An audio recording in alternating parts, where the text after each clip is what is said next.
আমরা অনেকেই একটা শখ করে পেজ খুলে বসি। আমাদের এই শখের ব্যাপারটা একদিন স্বপ্নে পরিণত হয়।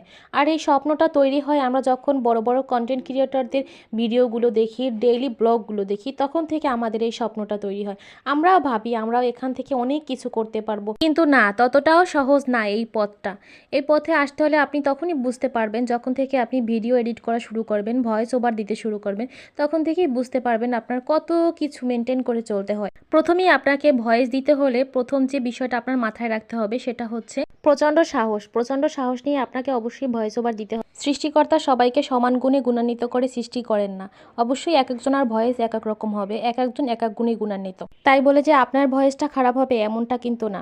আপনার প্রচণ্ড সাহস নিয়ে ভয়েস ওভার দিতে শুরু করবেন, দেখবেন আস্তে আস্তে আপনারটাও সুন্দর হয়ে যাবে। প্রথম দিকে আমিও ভয়েস দিতে পারতাম না, আমারও খুব নার্ভাস লাগতো, ভাবতাম কি বলবো না বলবো, সবসময় কনফিউশনে ভুগতাম। আপনিও সাহস করে শুরু করে দিন, আপনার ভয়েসও হবে সবার সেরা। পুরো ভিডিওটার ভয়েস কিন্তু আপনাকে একসাথে একবারে দিতে হবে না।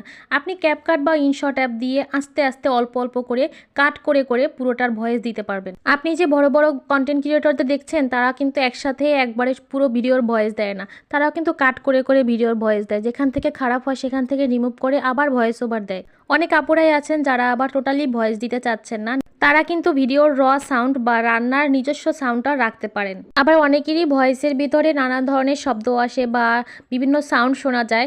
এটার জন্য আপনারা রাতের বেলায় ভিডিও করতে পারেন। যাদের বাসার রাস্তার সাইডে আছে তারা কিন্তু অনেক সমস্যায় ভুগতে পারেন। এজন্য আপনারা রাতের বেলায় ভিডিওর ভয়েস ওভারটা দিয়ে রাখবেন। এছাড়া গরমের দিনে যারা ভিডিও বানান তারা কিন্তু ফ্যান ছেড়ে ভয়েস ওভার দেন অনেকেই। এতে ফ্যানের শো শো শব্দটা ওটা ভিডিওর মধ্যে থেকে যায়। এজন্য বলবো ফ্যান বন্ধ করে নির্জন রুমের ভিতরে একা রুমের দরজা বন্ধ করে দিয়ে তারপরে ভয়েস ওভার দিবেন। আপনার ভয়েসে যে অবশ্যই প্রফেশনালিভাবে কথা বলতে হবে এমনটা কিন্তু না।